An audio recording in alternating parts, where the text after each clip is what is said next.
Have you ever wondered what's the science behind Rupert drum being almost indestructible from the head and very fragile at the tail? Well, there is actually a really simple science.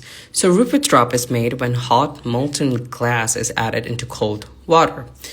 As soon as it hits the water, the outer layer of the drop cools down instantly, and the inner layer of the drop, which is the inside layer, it cools down very, very slowly. That's why it's looser and it has all the tension inside of it locked.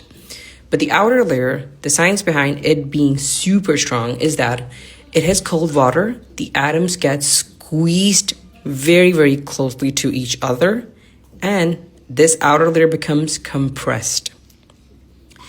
So, but the tail, it doesn't have much of a glass to do all of the outer layer and inner layer. It's just one layer that cools down like any normal glass, and it's super thin. So all of the tension is right here in the tip.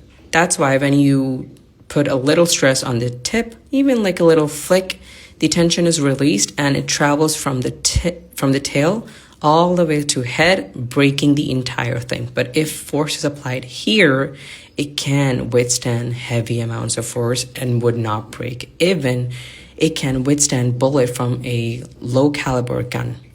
And not only withstand, but it can actually break the bullet and still be perfectly fine. So is it possible to break the Rupert's drop, but from the head, not the tail?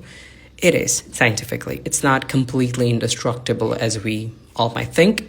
It is destructible. And you're going to need a lot of force, a heavy impact directly on this. There's no universal number, but roughly 5,000 to 6,000, 7,000 Newton forces. Newton, which if impacted directly onto the head, it's going to shatter. But other than that, it's really cool and really impressive how indestructible actually it is. If you like short informative videos like this, follow along.